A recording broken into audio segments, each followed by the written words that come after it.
Movie sneak channel பார்த்துட்டு இருக்க அனைத்து நண்பர்களுக்கும் வணக்கம். நாம இன்னைக்கு பார்க்க போற மூவி 2024ல ரிலீஸ் ஆன Hollywood suspense thriller movie immaculate.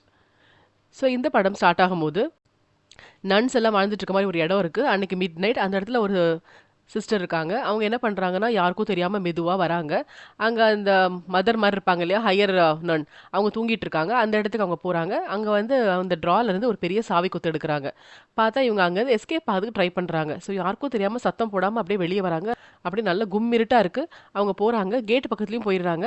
ஆனா நெறைய சாவி இருக்கு. எந்த சாவி அந்த லாக் யூஸ் பண்ணணும்னு தெரியல. டென்ஷன்ல வந்து அவங்க அப்படியே தப்பு தப்பா போடுறாங்க. ஐயோ! சீக்கிரம் வெளிய போணும் அப்படின்னு சொல்லிட்டு லாக்க ஓப்பன் பண்ண பார்க்குறாங்க. திரும்பி பார்த்தா 4 உருவம் வர மாரி இருக்கு. பார்த்தா அவங்களும் நன் சிஸ்டர்ஸ் தான். இவங்க எஸ்கேப் ஆற தெரிஞ்சுட்டு அங்கருந்து வந்துட்டு இருக்காங்க. ஐயோ! அவங்க வராங்களே ஃபாஸ்ட்டா போணும்னு சொல்லிட்டு இவங்க வந்து சாவி உள்ள போடும்போது கரெக்ட்டா ஒரு சாவி உள்ள போட்டுறாங்க. ஓப்பனும் பண்ணிடுறாங்க. ஆனா அந்த லாக்க சுத்தி நெறைய வந்து இரும்பு சங்கிலி இருக்கு. இப்ப அத ஃபுல்லா கழட்டுனா தான் கேட்ட நல்லா ஓப்பன் பண்ண முடியும். அவங்க பக்கத்துல வந்துட்டு இருக்காங்க. இவங்களுக்கு அவ்ளோ வந்து டைமும் இல்ல. அவசர அவசரமா இழுக்குறாங்க. கேட் கொஞ்சம் லூஸ் ஆகுது. அதுக்குள்ள இவங்க எஸ்கேப் ஆக பார்க்குறாங்க. பட் ஃபுல் பாடி மாட்டேங்குது. கஷ்டப்பட்டு அப்படியே நுழைஞ்சு ட்ரை பண்றாங்க. ஆனா, அந்த 4 பேரும் வந்துடுறாங்க. வந்துட்டு இவங்களோட கால பிடிச்சு இழுக்குறாங்க. அந்த கேட்லயே அவங்க கால மடிச்சு, கால உடைக்கிறாங்க ஒரு கால. அப்புறம் அப்படியே தூக்கிட்டு போறாங்க. கடைசில பார்த்தா அவங்கள வந்து ஒரு பாக்ஸ்ல போட்டு வச்சுடுறாங்க. கும்மிருட்டா இருக்கு. ஒரு பாக்ஸ்ல போட்டு அடைச்சிருக்காங்க. இவங்க என்ன பண்றாங்க, கையில வந்து ஒரு மேட்ச் பாக்ஸ் இருக்கு. அவங்க அப்படியே வெளிச்சத்துல பார்க்குறாங்க. நல்லா அவங்கள வந்து ஒரு சவப்பெட்டி மாரி இருக்க இடத்துல போட்டு அடைச்சிருக்காங்கன்னு தெரியுது. மூச்சு விட கஷ்டப்படுறாங்க. என்ன வெளிய விட்டுருங்கன்னு கெஞ்சுறாங்க. ஆனா எந்த ரெஸ்பான்ஸும் இல்ல. ஸோ அவங்க அங்கேயே இறந்துடுறாங்க அப்படின்னு தோணுது. சர்ச் இந்த நன் சிஸ்டர்ஸ் வாழ்ற இடம் வந்து இட்டாலியில இருக்கு. இப்பதான் நம்ம ஹீரோயின் உள்ள வராங்க. அவங்க வந்து அந்த கண்ட்ரிக்கு இமிகிரேட் ஆகுறாங்க. ஸோ அந்த ஆஃபீஸ்ல அவங்கள செக் பண்றாங்க. ஏன்னா ரிட்டர்ன் டிக்கெட் இல்ல அவங்க கிட்ட. அவங்க பேரு சிசிலியா. ரொம்ப அழகா இருக்காங்க. அதுல வந்து என்ன போட்டிருக்குன்னா, அவங்க சிஸ்டர் அதுக்காக வந்திருக்காங்க. பெர்மனன்ட்டா இங்க இருக்க வந்திருக்காங்கன்னு இருக்கு. அப்போ அந்த ஆஃபீசர்ஸ் கேட்கறாங்க, "நீங்க இவ்ளோ இளமையா அழகா இருக்கீங்க. நீங்க இந்த வயசுலயே வந்து ஜீசஸ்க்கு உங்கள அர்ப்பணிச்சு நீங்க அந்த மாரி நன் சிஸ்டர் வாழ்க்கைய ஏத்துருக்கீங்களே, ரொம்ப கஷ்டமா இல்லையா?" அப்படின்ற மாரி ஒருத்தர் கேட்கறாரு. இவங்க சொல்றாங்க, "ஏன் கஷ்டமா இருக்கணும்? நான் தெரிஞ்சு தான் வரேன். நான் கடவுளுக்காக வந்திருக்கேன்." அப்படின்னும்போது இவங்களால வாய தொறக்க முடியல. இவங்க சீல்லாம் போட்டு அனுப்பிடுறாங்க. சிசிலியா வந்து ரொம்பவே வந்து அ காடுக்காக இருக்கணும். அந்த மாரி வந்து கடவுள நம்பி வந்திருக்காங்கன்றது தெரியுது. ரொம்ப ஆர்த்தடாக்ஸா இருக்காங்க. ஸோ அவங்க அங்க வந்து நிக்கிறாங்க. அப்ப அந்த இடத்துல பார்த்தா ஒருத்தர் வராரு. "நான் தான் உங்கள கூட்டிட்டு வந்திருக்கேன்." அப்படி சொல்லி இட்டாலியன் லாங்குவேஜ்ல பேசுறாங்க. இவங்க வந்து யுஎஸ்லேருந்து வந்திருக்காங்க. நல்லா இங்கிலீஷ் தெரியும். ஆனா இட்டாலி புக் வச்சு படிச்சுட்டு இருக்காங்க. ஸோ கார்ல போறாங்க. ரொம்ப டிராவல் பண்றாங்க. தூரமான இடமா இருக்கு. பார்த்தா ஒரு பெரிய சர்ச் சேப்பலும், அது கூட வந்து இந்த நன்ஸ்லாம் இருக்கிற மாரி பெரிய ஒரு அழகான ஒரு இடம் வருது. அது பக்கத்துல எந்த வீடு அது மாரிலாம் எதுவுமே இல்ல. தனியா ஒரு இடத்துல இது இருக்கு. ஸோ இவங்க உள்ள வராங்க. உள்ள வந்தோனே அந்த மதர் இருக்காங்க இல்லையா? அவங்க வராங்க. அவங்க இட்டாலியில பேசுறாங்க. "உனக்காக ரொம்ப காத்துட்டு இருந்தோம். நீ வந்து ஒரு காடஸ் மாரி இருக்க. ரொம்ப அழகா இருக்க. நீ வந்ததுக்கு ரொம்ப சந்தோஷம்" அப்படின்றாங்க. அப்ப பார்த்தா இன்னொரு சிஸ்டர் இருக்காங்க. அவங்க கொஞ்சம் பொறாம புடிச்ச மாரி பார்த்துட்டு இருக்காங்க. அவங்க பேரு இசபெல். உடனே இசபெல் அவளுக்கு ரூம் எல்லாம் சுத்தி காட்டு அப்படின்றாங்க. ஸோ நம்ம சிசிலியா சிஸ்டர் வந்து யுஎஸ்ல இருக்கும்போது, அவங்களுக்கு வந்து இங்க இருக்க ஒரு ஃபாதர் இருக்காரு.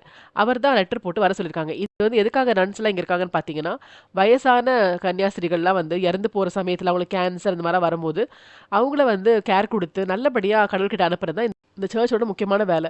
ஸோ இங்க நெறைய நன் சிஸ்டர்ஸ் இருப்பாங்க. அவங்க வயதான அந்த நன்ஸுக்குலாம் வந்து கேர் குடுப்பாங்க.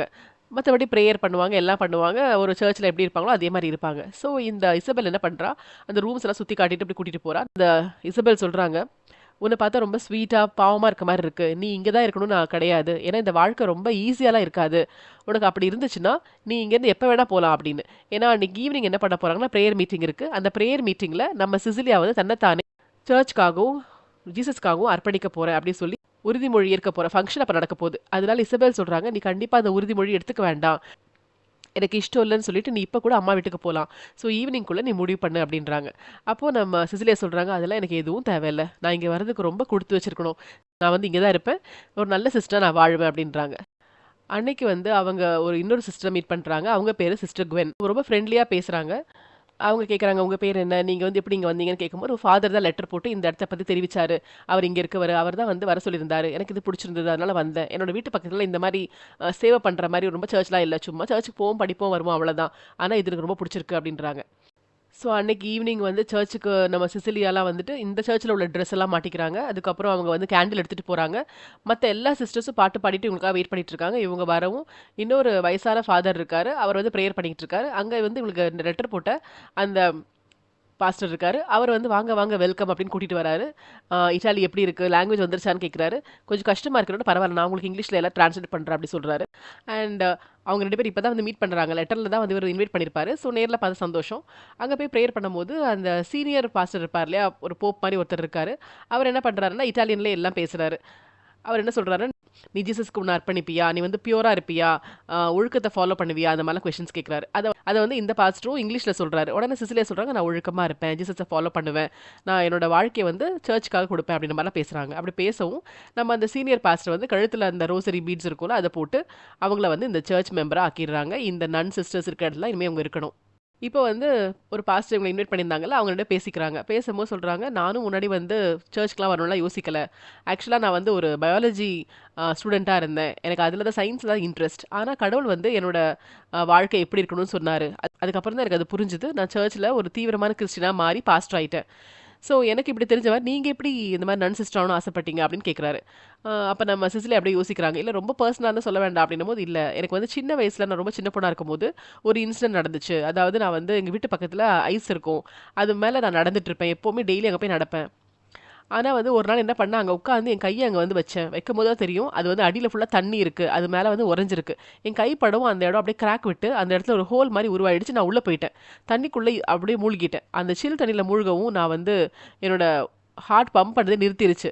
அப்போ பேராமெடிக்ஸ்லாம் வந்து காப்பாற்றும் போது சொன்னாங்க, 7 நிமிஷமாக நான் வந்து உயிரோட இல்லைன்ற மாதிரி, என் ஹார்ட் துடிக்கவே இல்லைன்னு. ஸோ அந்த 7 நிமிஷம் நான் இறந்து போக வேண்டிய நான் திரும்ப உயிரோட வந்தது காரணம் என்ன, கடவுள் ஏன் என்னை பழைக்க வச்சாருன்னு எனக்கு எப்போவுமே ஒரு கேள்வி உண்டு. அப்போ தான் வந்து எனக்கு இப்போ இங்கேருந்து ஒரு லெட்டர் வரவும் நான் யோசித்தேன், ஆமாம் நம்ம வந்து இறந்து போகக்கூடிய அந்த சிஸ்டர்ஸ் எல்லாம் பார்த்துக்கிறதுக்காகவும் ஒரு கன்னியாஸ்திரியாக இருக்கிறது தான் கடவுள் விரும்புகிறாரு அப்படின்னு புரிஞ்சுது. நான் அதனால இங்கே வந்தேன். அன்னைக்கு நைட்டு அவங்க வந்துட்டு சரி தூங்க போகலாம் அப்படின்னு நினைக்கும்போது ஏதோ ஒரு சவுண்டு கேட்குது. இவங்க உடனே என்ன பண்ணுறாங்க, கேண்டில் எடுத்துகிட்டு என்ன சவுண்டு கேட்குது அப்படியே போயிட்டே இருக்காங்க. பார்த்தா ஒரு கன்னியாஸ்திரி வந்து படுத்திருக்காங்க. அவங்க வந்து குப்புற படுத்துட்டு இருக்காங்க, ஏதோ முடங்கிட்டு இருக்காங்க. உங்களுக்கு என்ன ஆச்சு அப்படின்னு இவங்க கேட்குறாங்க. அவங்க மெதுவாக தலையை திருப்பி பார்க்குறாங்க. பார்த்தா அவங்க ஃபேஸ் வந்து ஃபுல்லாக ரெட்டாக, கண்ணு மூக்கு வாயெல்லாம் ஒழுங்காக தெரியாத மாதிரி எல்லாம் ஒரே மாதிரி இருக்க மாதிரி இருக்குது. இதை பார்த்து இவங்க ஷாக் ஆகுறாங்க. உடனே வந்து அந்த பெரிய மதர் இருக்காங்களா, அவங்க வராங்க. அவங்கள பார்த்து இவங்க பயப்பட்டுறாங்க. இந்த மன்னிச்சிடுங்க, நான் தெரியாமல் இங்கே வந்துட்டேன், அதெல்லாம் ஒன்றும் இல்லை. இங்கே இருக்கவங்கலாம் சில பேர் வந்து அவங்க கஷ்டங்கள் பட்டாலும் அது கடவுளுக்காக அர்ப்பணிப்பாங்க. ஏன்னா கடவுளே வந்து கஷ்டம் தானே பட்டாரு. அப்போ அவங்க என்ன பண்ணுறாங்க, அந்த இடத்துல ஒரு பாக்ஸ் மாதிரி இருக்குது, அதுக்குள்ளே ஒரு நீட்டமான ஒரு ஆணி மாதிரி இருக்குது, அதை எடுத்து காட்டுறாங்க. அவங்க என்ன சொல்கிறாங்கன்னா, பழைய காலத்தில் ஜீசஸ் இருந்தார் இல்லையா, அவரை வந்து ஆணியில் அரைஞ்சாங்க இல்லையா, அந்த ஆணியில் ஒன்று. இது வந்து அந்த ஊரில் ஜெருசலேத்துலேருந்து ஒரு சிஸ்டர் கொண்டு வந்தாங்க. இது நம்ம சர்ச்சில் இருக்கிறது பெரிய புனிதமான விஷயம். இவ்வளோ பெரிய ஆணி தான் அவங்க கையிலலாம் அடிச்சிருக்காங்க. ஸோ அவர் நமக்காக கஷ்டப்படும் போது நம்ம அவருக்காக கஷ்டப்படணும் சொல்லி அந்த ஆணி எடுத்து நம்ம சிசிலியா கையில் கொடுக்குறாங்க. சிசிலியா கையில் வச்சுட்டு இருக்கும்போது அப்படியே முழிக்கிறாங்க, அவங்களுக்கு மயக்கமாக வந்துடுது, பொத்துன்னு விழுந்துடுறாங்க. அதுக்கப்புறம் பார்த்தா அவங்க ரூமில் இருக்காங்க. ஸோ இந்த சர்ச் எல்லாம் ஆரம்பிச்சது வந்து பார்த்தா 16th செஞ்சுரி. அது மட்டும் இல்லாமல் இது வந்து எதுக்கு மேலே கட்டப்பட்டிருக்குன்னு பார்த்தா, இதுக்கு அடியில் இந்த பிணங்கள்லாம் இருக்கும். பழைய காலத்து ரோம்லலாம் பார்த்தீங்கன்னா கேட்டக்கூம் சொல்லுவாங்க. பிணங்கள்லாம் வந்து ஒரு குகை மாதிரி ஃபார்ம் பண்ணி அதுக்குள்ளே பாடிஸ் எல்லாம் வச்சிருப்பாங்க. ஸோ அந்த மாதிரி கேட்டக்கூம் மேலே தான் இந்த சர்ச் இருக்குது. அதுக்கப்புறம் சிஸ்டர் எழும்புறாங்க. அவங்க என்ன பண்ணுறாங்கன்னா, ஃபாதர் கிட்ட போய் பாவ மன்னிப்பு கேட்க போகிறாங்க. நான் வந்து என்னோட ரூம்லேயே இருந்திருக்கணும், அதை மீறி நான் பாட்டுக்கு வேறு இடத்துக்கு சுற்ற போயிட்டேன், அது நான் பண்ண தப்பு தான், இனிமேல் இந்த சர்ச்சுக்கு ஏற்ற மாதிரி நான் ஃபாலோ பண்ணுவேன், என்னை மன்னிச்சிருங்க அப்படின்னு அந்த சின்ன மிஸ்டேக் கூட அவங்க பாவ மன்னிப்பு கேட்குறாங்க. ஆனால் திடீர்னு பார்த்தா அந்த பாஸ்டர் அங்கே இல்லாத மாதிரி இருக்குது. அவங்க அப்படியே ஷாக்காக பார்க்குறாங்க, பாஸ்டர் அப்படி கூப்பிடுறாங்க. அந்த நேரத்தில் பார்த்தா இவங்களை ஒரு 4 பெண்கள் அப்படியே வாயை பிடிச்சி இழுக்கிற மாதிரியும் ஃபேஸ் எல்லாம் போட்டு அமுக்கிற மாதிரியும் அப்படியெல்லாம் நடக்குது. பயந்துட்டு கண்ணை ஓப்பன் பண்ணால் இதெல்லாம் அந்த தூக்கத்தில் நடந்த கனவுல வந்தது. தூக்கத்துலேருந்து எழும்புறவங்க வந்து அலறி அடிச்சுட்டு பார்க்குறாங்க. நைட் டைம் அந்த ரூமில் யாரோ கன்னியாஸ்திரி நிற்கிற மாதிரி இருக்குது. பயந்துட்டு லைட் போட்டு பார்க்குறாங்க, ஆனால் யாருமே இல்லை. ஸோ உங்களுக்கு கற்பனையில் வந்து பயத்தில் என்னென்னமோ தெரியுது. அன்னைக்கு முடிஞ்சிருது. அடுத்த நாள் வழக்கம் போல் அவங்க வந்து சாப்பிட்ற இடத்துக்கு போகிறாங்க. அங்கே அந்த மதர் வராங்க. அவங்க என்ன சொல்கிறாங்கன்னா, நிறைய வேலைகள் நமக்கு இருக்குது, ஒரு குரூப் ஆஃப் பீப்புள் என் கூட வாங்க, மற்றவங்கலாம் வந்து இசபெல் கூட போங்க அப்படின்றாங்க. ஸோ இப்போ என்ன ஆகுதுன்னா, இந்த சர்ச்சில் வந்து நம்ம சிஸ்டர் வந்து நல்லா மிங்கிள் ஆகுறாங்க. டெய்லி வந்து சாமி கும்பிட்றது, அதுக்கப்புறம் அங்கே இருக்க பெட்ஷீட்ஸ்லாம் தூச்சு போடுறது, வயசான சிஸ்டர்ஸை வந்து நல்லபடியாக பார்த்து அவங்களுக்கு வந்து பாடி வாஷ் பண்ணுறது, மருந்து கொடுக்கறது, சாப்பாடு ஊட்டி விட்டுறது, அந்த மாதிரி வேலைகள்லாம் பண்ணுறாங்க. அது மட்டும் இல்லாமல் அவங்க வந்து கோழியெல்லாம் வந்து வளர்த்துட்ருக்காங்க. அது சாப்பிட்றதுக்கு என்ன பண்ணுறாங்கன்னா, கோழியை வந்து அப்படியே பிடிச்சி டக்குன்னு ஒரே அறுப்பில் கழுத்து அறுத்துடணும் அப்படின்னு சொல்லி கொடுக்குறாங்க, டீச் பண்ணுறாங்க. நம்ம சிஸ்டருக்கு அது வரமாட்டேங்குது. ஒரு கோழியை பிடிக்கிறாங்க, இல்லை எனக்கு கொலை பண்ண முடியாது அப்படின்றாங்க. அவ்வளோ ஒரு மென்மையான ஒரு சிஸ்டராக இருக்காங்க சிசிலியா. ஒரு நாள் நைட் இவங்க தூங்கிட்டு இருக்கும்போது வயசான கன்னியாஸ்திரி வந்து கத்திரிக்கோல் எடுத்துட்டு வராங்க. இவங்களோட முடியை டக்குன்னு கட் பண்ணிடுறாங்க. இவங்க ஷாக் ஆகி பார்க்குறாங்க. உடனே சொல்கிறாங்க, நீ ஒரு தேவதை மாதிரி, நீ வந்து ஒரு செயின்ட், நீ இந்த பக்கம் வந்திருக்கிறதுக்கு நாங்கள்லாம் கொடுத்து வச்சிருக்கணும், உன்னெல்லாம் நாங்கள் வந்து ரொம்ப வரவேற்கிறோம். இவங்களுக்கு வந்து அவங்களை பார்த்தா பாவமாக இருக்கு, ஏன்னா வயசான ஒரு லேடி, அவங்களும் கூடிய சீக்கிரம் இறக்க போகிறாங்க. ஸோ இவங்க என்ன பண்ணுறாங்க, ஓகே ஞாபகம் மருதில் ஏதோ பண்ணிட்டு இருக்காங்க போல சொல்லி அவங்கள பிடிச்சி கூட்டிகிட்டு போய் அவங்க ரூமில் படுக்க வைக்கிறாங்க. படுக்க வச்சுட்டு அப்படி பார்த்தா பக்கத்தில் இருக்க ஒரு லேடி படுத்துட்டு இருக்காங்க. கால் வந்து பாதம் வந்து வெளியே எக்ஸ்போஸ் ஆயிருக்கு. 2 உள்ளங்கால்கள்லையும் கிராஸ் வந்து வச்சிருக்கு. அதாவது சூடு போட்ட மாதிரி அந்த கிராஸ் குறியீடு காலில் பதிஞ்சிருக்கு. இது என்ன காலில் இப்படி இருக்குன்னு பார்த்துட்டு அவங்க ரூமுக்கு போகிறாங்க. அடுத்த நாள் இவங்கலாம் குளிச்சிட்டு இருக்காங்க. அப்ப இவங்க ஃப்ரெண்டு குவென் கூட குளிச்சிட்டு இருக்காங்க. குவென் சொல்றாங்க, இந்த இடம் வந்து நெறைய பேருக்கு சேஃப்டியா இருக்கும். ஆக்சுவலா நான் வந்து இருந்த ஊர்ல வந்து ஒரு பையன வந்து பழகிட்டு இருந்தேன். அவன் என்ன நல்லா அடிச்சான். நானும் திரும்ப அடிச்சுட்டேன். எனக்கு வந்து அங்க வாழ்றதுக்கு ரொம்ப கஷ்டமா இருந்தது. அப்ப எங்க போறதுன்னே தெரியல. அப்ப இந்த இடம் ரொம்ப அடைக்கலமா இருந்தது. சாமின்னு ஒருத்தர் இருக்காரு நம்புறேன். பட் இங்க வந்தா நமக்கு சாப்பிட சாப்பாடு இருக்கு. நமக்குன்னு ஒரு ட்ரெஸ் இருக்கு. நம்மள வந்து யாரும் தப்பா பார்க்க மாட்டாங்க. சேஃப்டியா இருப்போம் அப்படின்ற ஒரு எண்ணம் இருக்கு. அதனால நெறைய பேருக்கு இது வந்து ஒரு அடைக்கலமா இருக்கு அப்படின்னு. இத கேட்டுட்டே இருக்கும்போது அவங்களுக்கு வந்து வாமிட்டிங் வருது. "நீ என்ன ஒழுங்கா சாப்பிடலையா? வாந்தி எடுத்துட்டு இருக்க?" அப்படின்னு சொல்லிட்டு அவங்க ஃப்ரெண்ட் கூப்பிடுறாங்க. வான்னு கூட்டிட்டு போறாங்க. அண்ட் நம்ம வந்து டாக்டர் கிட்ட போலாம் அப்படின்ற மாரி சொல்றாங்க. இப்ப அந்த ஃபாதர் வராரு, மதர் வராங்க. இன்னொரு பாஸ்டர் இருக்கார்ல அவரு, டாக்டர் எல்லாமே வராங்க. அவங்க கேட்கறாங்க நெறைய கொஸ்டின்ஸ். அப்போ இத்தாலியில கேட்கறாங்க. அப்ப ஃபாதர் வந்து மொழிபெயர்த்துட்டு இருக்காரு. அவங்க என்ன கேட்கறாங்கன்னா, "நீ இதுவரைக்கும் ஒழுக்கமா தான் இருந்திருக்கியா? இங்க வந்ததுக்கப்புறம் எந்த பாய்ஸாவது மீட் பண்ணியிருக்கியா? இல்ல ஊர்ல வந்து எந்த பாய்ஸ் கூடயா தொடர்பு இருந்துச்சா? யாரையாவது நீ லவ் பண்ணியா?" அப்படிலாம் கேட்கறாங்க. இவங்க வந்து என்ன கேள்வி இதெல்லாம்? "இல்ல பதில் சொல்லுங்க." நம்ம இதுவரைக்கும் நான் எந்த பாய்ஸையும் மீட் பண்ணல. யார் கூடயும் நான் பழகுனது கிடையாது. நான் எப்பவுமே நல்ல பொண்ணா ஒழுக்கமா இருந்திருக்கேன். நீ கன்னித்தன்மையோட இருக்கியா? அந்த மாரி கேட்கறாங்க. "ஆமா, நான் கன்னித்தன்மையோட இருக்கேன்." அப்படின்னு சொல்றாங்க. இந்த கேள்விகள்லாம் அபத்தமா இருக்குன்னு அவங்களுக்கு கோவம் வருது. ஏன் இப்படிலாம் கேட்குறீங்க அப்படின்னு. உடனே என்ன பண்றாங்க, இசபெல் வந்து ஒரு ஸ்கேனிங் மிஷின் கொண்டு வராங்க. அண்ட் சிசிலியாக்கு வந்து வயித்துல ஸ்கேன் பண்றாங்க. பண்ணி பார்த்தா, உள்ள வந்து ஒரு கரு உருவாயிருக்கு. இது நம்பவே முடியல. இது எப்படி சான்ஸே இல்லையே அப்படின்றாங்க. இவங்களும் ஆச்சரியப்படுறாங்க. அது மட்டும் இல்லாம டாக்டர் சொல்றாரு, இவங்க உள்ள வரும்போது நான் பிசிக்கல் எக்ஸாம் பண்ணேன். அப்ப வந்து இவங்க கன்னியா தான் இருந்தாங்க அப்படின்னு. ஸோ இப்போ வந்து ரொம்ப ஆச்சரியப்படுறாங்க. நீ வந்து மதர் மேரி மாதிரி. மதர் மேரிக்கு தான் ஒரு ஆப்பர்ச்சுனிட்டி கிடைச்சது குழந்தை உருவாகுறதுக்கு. அது மாதிரி உனக்கும் கிடைச்சிருக்கு அப்படின்னு அங்க இருக்கவங்க சொல்றாங்க. இதை கேட்டு சிசிலியாக்கு ஒண்ணுமே புரியல. அவங்க ரொம்ப ஷாக்கா இருக்காங்க. இவங்கள வர வச்சார் இல்லையா ஃபாதர், அவங்களும் சொல்றாங்க, நீங்க செலக்டட் ஆன பொண்ணு அப்படின்னு. எனக்கு புரியல, இத்தனை கோடி பெண்கள் இருக்கும்போது அவர் எப்படி என்ன செலக்ட் பண்ணுவாருன்னு. நீங்க அன்னைக்கே சொன்னீங்கல்ல 7 நிமிஷம் உங்களுக்கு உயிர் இல்லாம இருந்ததுன்னு. ஸோ நீங்க ஏன் திரும்ப வந்தீங்க? கடவுள் இந்த புனிதமான வேலைக்காக தான் உங்களை வர வச்சிருக்காரு. நீங்க கடவுளோட குழந்தைய பெக்கணும். அது உங்க வயித்துல உருவாயிட்டு இருக்கு அப்படின்னு அவர் சொல்றாரு. இவங்க இந்த வேலைகள்லாம் செய்யும் போதெல்லாம் இசபெல் எப்பவுமே இவங்கள ஒரு மாதிரி பார்த்துட்டு இருப்பாங்க. முறைக்கிற மாதிரி, பொறாமப்படுற மாதிரி. இப்ப இந்த மாதிரி வந்து ஒரு மதர் மேரி மாதிரி ஆயிட்டாங்க அப்படின்ற விஷயம் எல்லாருக்கும் தெரிஞ்சிருச்சு. அப்போ இசபெல் இன்னுமே ரொம்ப முறைக்கிறாங்க. அண்ட் இவங்கள என்ன சொல்றாங்கன்னா, நீ எந்த வேலையும் செய்ய வேண்டாம். குழந்தை பெக்கிறது மட்டும்தான் உன் வேலை அப்படின்னு மதர் சொல்றாங்க. இவங்க இந்த மாதிரி வயித்துல கரு வந்துருச்சு அப்படின்னு உடனே அன்னைக்கு வந்து சர்ச்சுக்கு வர சொல்றாங்க. மதர் மேரி மாதிரியே மேக்கப் பண்ணி இவங்களை நிக்க வைக்கிறாங்க. எல்லாரும் இவங்களை பார்த்து சாமி கும்பிடுறாங்க. அதுக்கப்புறம் இவங்க சாப்பிட வந்தாலும், எங்க வந்தாலுமே மத்த சிஸ்டர்ஸ்லாம் உடனே எழும்பி நிப்பாங்க. இவங்களுக்கு மரியாதை குடுத்துட்டு, இவங்க உட்காந்த பிறகு உட்காருவாங்க. இப்ப வாழ்க்கையே மாறுன மாரி இருக்கு. சிசிலியாக்கு ஆக்சுவலா வந்து அது புடிச்சிருக்குன்னு சொல்ல முடியல. அவங்க ஒரே குழப்பத்துல இருக்காங்க. சிசிலியா கர்ப்பமாகி 3 மாசம் முடிஞ்சு அடுத்த ட்ரைமஸ்டர் ஆரம்பிக்குது. இப்ப 4வது மாசம் ஆரம்பிக்குது. அவங்க வாந்தி எடுக்குறாங்க. வாந்தி எடுக்கும்போது உள்ளேருந்து பல்லு வந்து விழுது. நம்ம சிசிலியா என்ன பண்றாங்க, இதெல்லாம் பார்த்து ஷாக் ஆகுறாங்க. அதுக்கப்புறம் சரி சொல்லிட்டு ரிலாக்ஸ் ஆகலாம்னு குளிக்கிறதுக்கு போய் இந்த பாத்ரூம்ல படுத்துட்டு இருக்காங்க. கண்ண மூடி படுத்துட்டு அப்படியே யோசிச்சுட்டு இருக்கும்போது, அங்க சிஸ்டர் இசபெல் வராங்க. இவங்கள அப்படியே தண்ணீல மூழ்கி கொலை பண்றதுக்காக ட்ரை பண்றாங்க. உள்ள தண்ணீல மூழ்க வைக்கிறாங்க. சிசிலியா அப்படியே மேல மேல வராங்க. திரும்பவும் பிடிச்சு அவ கழுத்து நெரிச்சு அப்படியே கொல்ல பார்க்குறாங்க. அதுக்குள்ள மத்த சிஸ்டர்ஸ்லாம் வந்து அவங்கள பிரிச்சுடுறாங்க. அப்ப இசபெல் சொல்றாங்க, என்னால ஒத்துக்க முடியாது, ஒத்துக்க முடியாது. நான் தான் அந்த இடத்துல இருந்திருக்கணும். திரும்பவும் என்ன ட்ரை பண்ணுங்க. நான் தான் வந்து ஆக்சுவலா அந்த குழந்தைய பெத்திருக்கணும். எனக்கு திரும்பவும் ட்ரை பண்ணுங்கன்னு கத்திட்டே போறாங்க. ஆனா அவங்களுக்கு வந்து 2வது ட்ரைமஸ்டருக்கான ஸ்கேன் ரிப்போர்ட் ரெடி பண்றாங்க. அப்ப சொல்றாங்க, குழந்தை சூப்பரா ரெடி ஆயிட்டு இருக்கு. நல்லா இருக்கு குழந்தை அப்படின்னு சந்தோஷப்படுறாங்க. அப்ப சிசிலியா சொல்றாங்க, என்ன வந்து உண்மையான ஹாஸ்பிட்டல் கூட்டு போங்க. ஏன் இவரும் டாக்டர் தான், குழந்தைலாம் பிறக்கறதுல வந்து எக்ஸ்பர்ட் அப்படின்னு. அதெல்லாம் இல்ல, எனக்கு வந்து லேடீஸ் டாக்டர் பார்க்கணும். லேடீஸ்க்குன்னு ஒரு ஹாஸ்பிட்டல் இருக்குல்ல, கூட்டு போங்க. எனக்கு வந்து கஷ்டமா இருக்குன்னு. என்ன அப்படின்னா, எனக்கு வந்து பல்லெல்லாம் வெளிய வந்து விழுது. எனக்கு பிரச்சனை இருக்கு உடம்புல. ஏதாவது ப்ராப்ளம் இருக்க போகுது. நம்ம செக் பண்ணிக்கலாம் அப்படின்ற மாரி சொல்றாங்க. அப்ப அந்த ஃபாதர் விட மாட்டேங்கிறாரு. அவர் சொல்றாரு, இல்ல நார்மலா இருக்க அந்த மாதிரி இடத்துக்குலாம் போனா ஒரு கன்னியாஸ்திரி ஏன் குழந்தையோட இருக்காங்க அப்படின்ற கேள்வி வரும். அதெல்லாம் வந்து கொஸ்டின் மார்க் தான் வரும். ஒழுங்கா பாத்துக்க மாட்டாங்க. பிளஸ் வெளியே ஃபுல்லா பொல்யூஷன் அண்ட் கரப்ஷன் தான். நீங்க அதெல்லாம் நம்ப வேண்டாம். இவர் எக்ஸ்பர்ட்டா இருக்காரு. உங்களுக்கு எந்த பிரச்சனையும் வராது. உடம்புல என்ன பிரச்சனை செக் பண்றோம். கவலைப்படாதீங்க சொல்லிட்டு அவர் வந்து ஹாஸ்பிட்டலுக்கு கூட்டு போய் அனுமதிக்கல. அவங்க கேட்குறாங்க, எதுக்கு வந்து அந்த இசபெல் சிஸ்டர் வந்து என்ன தண்ணீல மூழ்கடிச்சு கொலை பண்ண பார்த்தாங்க. ப்ளஸ் நான் தான் இந்த இடத்துல இருக்கணும்னு சொன்னாங்க. எனக்கு புரியல அப்படின்னு. அப்போ ஃபாதர் சொல்றாரு, அவங்க ஏதோ மனநல பாதிக்கப்பட்டுட்டு இருக்கா. அவங்க ஒரு நார்மல் பர்சனாவே இல்ல. என்னமோ நினைச்சிட்டு ஏதோ உளறிட்டு இருக்கா அப்படின்ற மாரி அந்த பேச்ச கட் பண்ணிடுறாரு.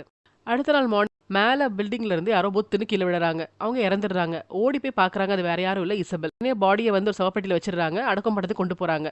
அப்ப கூட வந்து குவென் வராங்க. அவங்க சொல்றாங்க, இங்கெல்லாம் நார்மலா நடக்கிற மாரி இருக்கா உனக்கு? அவ பாட்டுக்கு விழுந்திருக்கா. எல்லாம் ஜாலியா இருக்காங்க. அதுக்கப்புறம் நீ வந்து 5 மாசம் பிரெக்னென்ட்டா இருக்க. உன்னை யாரும் ஹாஸ்பிட்டல் கொண்டு போய் காட்டக்கூட இல்ல. உனக்கு சந்தேகம் வரலையா அப்படின்னு. அப்ப சிசிலியா சொல்றாங்க, நான் வந்து கடவுள நம்புறேன். ஏய் உளறிட்டு இருக்காத அப்படின்னு சொல்லிட்டு நேரா வராங்க.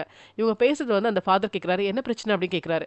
உடனே அவங்க வந்து சொல்றாங்க, நீங்க அமைதியா இருக்குங்க. எல்லாத்துக்கும் காரணம் நீங்கன்னு தெரியும்னு. அவர் உடனே கைய பிடிக்க வராரு. என்ன டச் பண்ணாத அப்படி கத்திட்டு போறாங்க. கீழ வந்து அந்த பெரிய பாஸ்டர் அப்புறம் மதர் எல்லாம் நிக்கிறாங்க. அங்க பார்த்து சொல்றாங்க, உங்களுக்குலாம் வந்து மனசே கூசலையா? ஒருத்தங்க இறந்திருக்காங்க. எதுவும் நடக்காத மாரி நிக்கிறீங்க. அதுக்கப்புறம் இவ பிரெக்னென்ட்டா இருக்கா. ஹாஸ்பிட்டலுக்கு கூட்டே போ மாட்டேங்கிறீங்க. என்னதான் இங்க நடக்குது? நீங்கலாம் அப்படி என்னதான் வேலை செய்றீங்க? எதையோ மறைக்கிறீங்க. எங்களெல்லாம் என்னதான் செய்யணும்னு நினைச்சிட்டு இருக்கீங்க நீங்க? தப்பா நடந்துட்டு இருக்கீங்க. இதெல்லாம் ஒரு சர்ச்சா? அது இதுன்னு கேட்டு கத்துறாங்க. இவங்க கத்தவும் என்ன ஆகுதுன்னா, அந்த ஃபாதரும் இன்னொரு செக்யூரிட்டி கார்டும் அவங்கள புடிச்சு இழுத்துட்டு போறாங்க. "என்ன விடுங்க, தொடாதீங்க. உண்மைய பேசிட்டா புடிச்சு இழுத்துட்டு போவீங்களா? விடுங்க, விடுங்க" கத்துறாங்க. அவங்கள புடிச்சு தரதரன்னு கொண்டு போயிடுறாங்க. சிசிலியாவுக்கு ரொம்ப கஷ்டமா இருக்கு. ஆனா அவங்க கேட்ட கேள்விலாம் நியாயமானது. அதுவும் வந்து அவங்களுக்கு ஒரு மாதிரி இருக்கு. அவங்களுக்கு வந்து இப்பதான் முதல்ல கொஞ்சம் சந்தேகங்கள்லாம் வர ஆரம்பிக்குது. நைட் அவங்க என்ன பண்றாங்க, இந்த இடத்த பத்தி தெரிஞ்சுக்கணும்னு நினைக்கிறாங்க. ஒரு கேண்டில் ஒண்ணு ஏத்திக்கிட்டு யாருக்கும் தெரியாம மெதுவா போறாங்க. அவங்க வந்து ஃபர்ஸ்ட் ஸ்கேன் பண்ண ரூம்ல ஒரு ட்ரா இருக்கும். அங்க சிஸ்டர் வந்து ஏதோ ஒரு ஃபைல் வச்சிருப்பாங்க. அத போய் பார்த்துட்டு அவங்க அத ஓப்பன் பண்ண ட்ரை பண்ணி உடைச்சு பார்க்குறாங்க. உள்ள பார்த்தா இவங்க பத்தின ஃபைல் இருக்கு. இவங்க ஃபோட்டோ போட்டு சிசிலியான்னு போட்டு இருக்கு. ஓப்பன் பண்ணி பார்த்தா சின்ன வயசுல இவங்க வந்து அந்த தண்ணிக்குள்ள போனாங்கல்ல, அது வந்து நியூஸ் பேப்பர்ல வந்திருக்கு. ஒரு அதிசயம் நடந்திருக்கு. ஒரு பொண்ணு தண்ணிக்குள்ள மாட்டிட்டு இப்படி இருந்திருக்கா. 7 நிமிஷம் கழிச்சு அவள வந்து உயிர் வர வச்சிருக்காங்க அப்படின்ற மாரி ஒரு மெசேஜ் வந்துட்டு நியூஸ் பேப்பர்ல பிரிண்ட் ஆயிருக்கு. அப்போ உள்ள அந்த பேப்பர் கட்டிங்க வந்து எடுத்து பத்திரமா இங்க வச்சிருக்காங்க. ஸோ இங்க இருக்கவங்க இவங்கள ஃபாலோ பண்ணிட்டு இருக்காங்க. அவங்க ஒண்ணும் புதுசா கேட்டு தெரிஞ்சுக்கல. இவங்க இங்க வரதுக்கு முன்னாடியே இந்த மாரி வந்து இவங்க வாழ்க்கையில நடந்ததுக்கு தெரிஞ்சு தான் இங்க வந்து இவங்கள வந்து இன்வைட் பண்ணியிருக்காங்க வாழ்றதுக்காக அப்படின்னு புரியுது.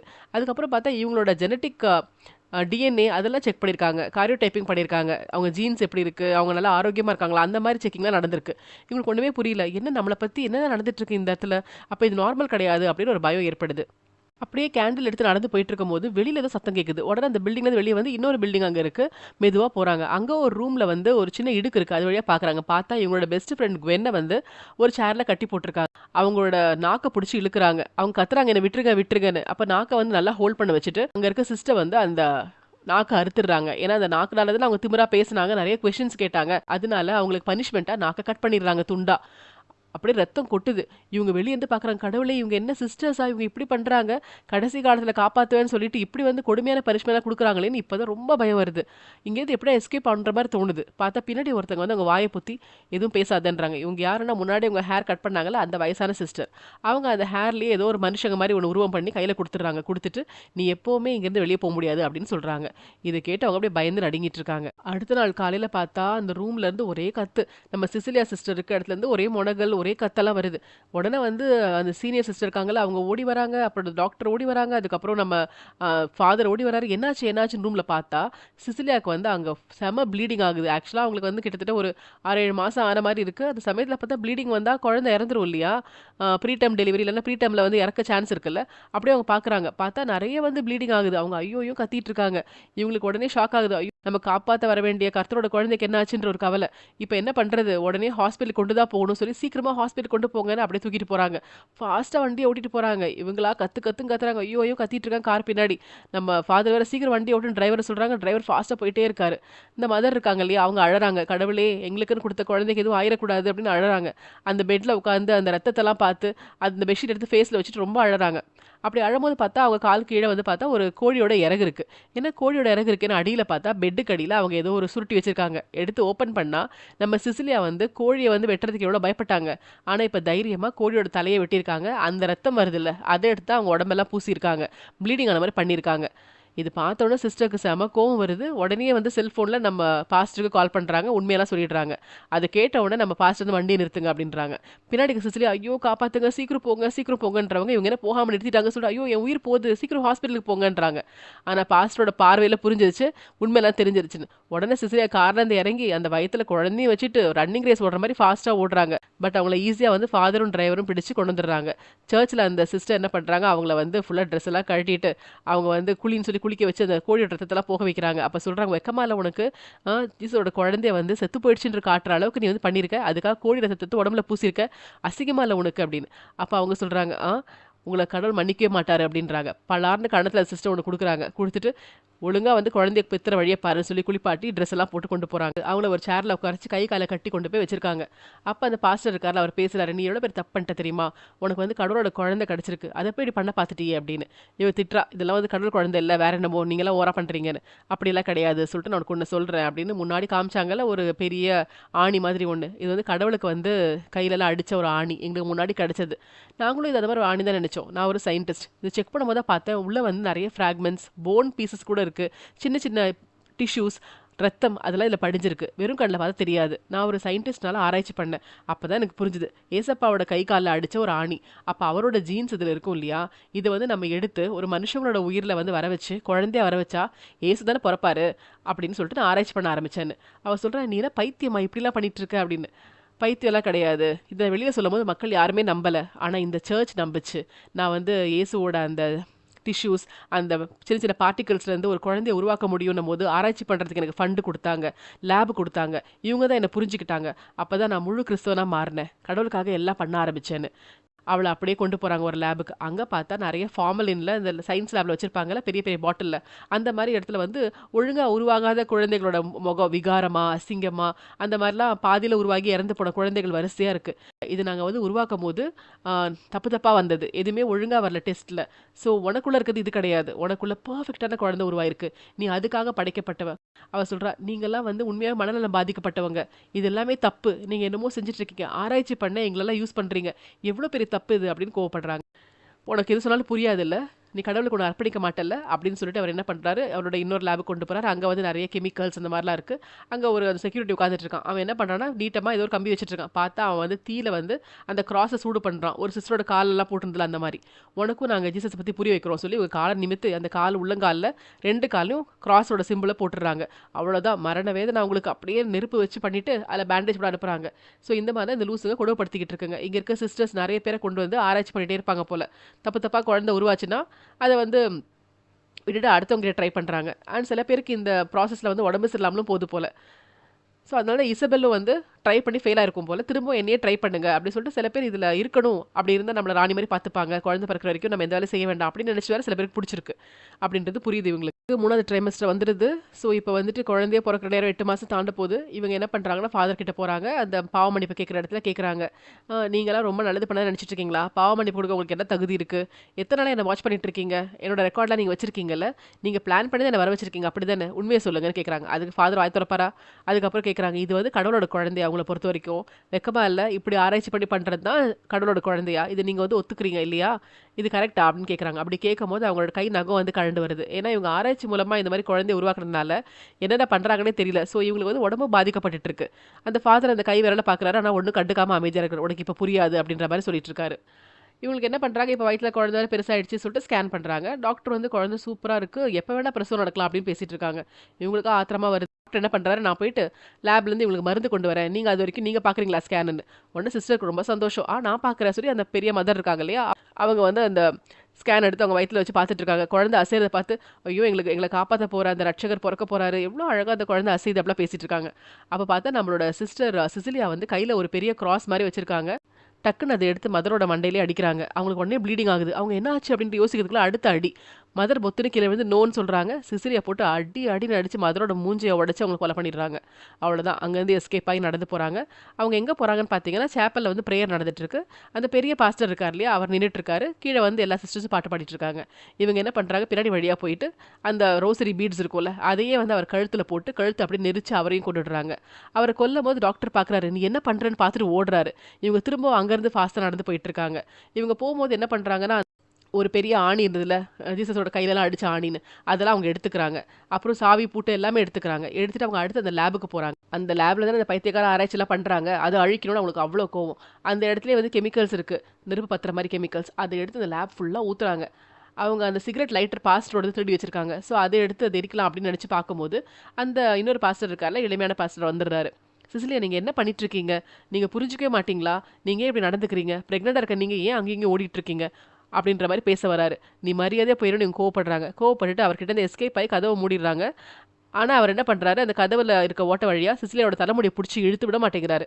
அப்போ இவங்க என்ன பண்ணுறாங்க, லைட்டரை கொளுத்தி அப்படியே போட்டுடுறாங்க. அவ்வளோதான், ஃபுல்லாக அந்த லேப் ஃபுல்லாக அதை ஊற்றுனால உடனே வந்து நெருப்பு பற்றிக்குது. பாஸ்டர் மேலே நெருப்பு பற்றிக்குது. இவங்க அங்கேருந்து அப்படியே பொத்துன்னு கீழே விழுறாங்க. பார்த்தா பாஸ்ட் வந்து பாதி எரிஞ்ச நிலையில இவங்களை ஃபாலோ பண்ணிட்டு வர ட்ரை பண்ணுறாரு. இவங்க விட்டா போதும், நாங்கள் வந்து எழுந்து ஓடுறாங்க. ஒரு டார்ச் லைட் எடுத்துகிட்டு அவங்க போகிறாங்க. எங்கே போகிறாங்க பார்த்தா அந்த கேட்டகோம்பு சொல்லுவாங்க இல்லையா, அடியில் வந்து குகை மாதிரி இருக்குது, அந்த இடத்துக்கு இப்போ தான் ஃபர்ஸ்ட் டைம் போகிறாங்க.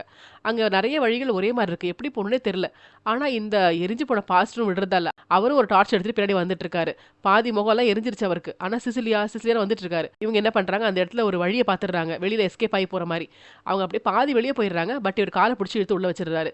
நீ வந்து கடவுளோட குழந்தைய கொடுக்காமல எஸ்கேப் ஆக முடியாதுன்னு சொல்லி படுக்க வச்சுட்டு ஃபேஸ் எல்லாம் எரிஞ்சு போச்சு. ஆனால் அவர் திருந்துறதா இல்லை. சர்ஜிக்கல் நைஃப் வச்சிருக்காரு, அதை எடுத்து உனக்கு குழந்தை பிறக்கறதுக்கு வெயிட் பண்ண முடியாது, இப்போயே நான் அறுக்க போறேன்னு வயித்தை அறுத்துட்டு இருக்காரு. ஆக்சுவலாக அவங்களுக்கு பனிக்கூட உடஞ்சு போச்சு. அவங்க அதெல்லாம் தெரிஞ்சுதான் வந்துட்டு இருக்காங்க. இவர் வந்து வயித்தை அறுக்கறாரு. இவங்க அப்படியே கத்துறாங்க. அப்போ என்ன பண்றாங்க, கையில அந்த பெரிய ஆணி இருக்குல்ல, அதை எடுத்து அவர் கழுத்திலே குத்திடுறாங்க. அவ்வளவுதான். செம ப்ளீடிங் அவருக்கு. இவங்க மேலே பொத்துன்னு விழுந்துடுறாங்க. இப்போ ரத்த களரி ஆகி அவர் தூக்கி போட்டு வெளியே வந்துடுறாங்க. அந்த பெரிய சேப்பல்ல இருந்து, அந்த இன்ஸ்டியூஷன் இருந்து வெளியே வந்துட்டாங்க. இயற்கையான உலகத்தை பார்த்து நிக்கிறாங்க. ஆனா அவங்களுக்கு இப்போ வந்து நல்ல பெயின் வருது. குழந்தை வெளியே வரப்போகுது. செம கத்துறாங்க. ஒரு குழந்தையும் வந்துருது. அது ரொம்ப அவலட்சணமா மனுஷன மாதிரியே இல்ல, கேவலமா இருக்கு. அவங்க பாக்குறாங்க, சாத்தான் மாதிரியே இருக்கு. அட கடவுளேன்னு சொல்லிட்டு. அப்ப அந்த பிளாஸ்னா தொப்புள் கொடி இருக்கும் இல்லையா, தொப்புள் கொடியை வாயிலே கடிச்சு துப்பி வெளியே போட்டுடுறாங்க. இப்போ என்ன பண்றாங்கன்னா, அந்த குழந்தைய வந்து இந்த உலகத்துக்கு நல்லதில்லை அப்படின்னு புரிஞ்சுக்கிட்டு அவங்களுக்கு நடக்கூட முடியல. நடந்து ஒரு பெரிய கல் எடுத்து அந்த குழந்தை மேலேயே போட்டு சாவடிக்கிறாங்க. ஸோ இதோட இந்த படம் முடியுது. ஸோ இந்த படம் ரொம்பவே விறுவிறுப்பா நெக்ஸ்ட் என்ன ஆக போகுது, நெக்ஸ்ட் என்ன ஆக போகுதுன்னு இன்ட்ரெஸ்டிங்காக இருந்துச்சு. ஆக்சுவலாக ஒரு சர்ச் வயசானவங்களுக்கு ஹெல்ப் பண்ணுதுன்னு பார்த்தா, உள்ளே வந்து தப்பான ஒரு ஆராய்ச்சி பண்ணி பெண்களை வர வச்சு அவங்களுக்கு வந்து இந்த மாதிரி குழந்தை கொடுத்து நீங்கள் தான் மதர் மேரின்னு சொல்லி அது மாதிரி நிறைய ஃபெயிலியர்ஸ் ஆகி அந்த உடம்பு பாதிக்கப்பட்டவங்களாம் அங்கே வச்சு அவங்களெல்லாம் வந்து இறக்கறதுக்கு ஹெல்ப் பண்ணிட்டு எஸ்கேப் ஆகி போனால் அவங்களையும் வெளியே போடுறதில்ல. ஏன்னா வெளியில் போய் சொல்லிடுவாங்கன்ற பயத்தில் அங்கேயே கொண்டுடுறது. அப்படி ஒரு மோசமான இன்ஸ்டியூஷனாக அது இருந்திருக்கு. ஆனால் நம்ம ஹீரோயின் அங்கேருந்து எப்படி தப்பிச்சிட்டாங்க. இதே மாதிரி இன்ட்ரெஸ்டிங் மூவிஸோட சீக்கிரம் மீட் பண்ணுற. அது வரைக்கும் நன்றி, வணக்கம்.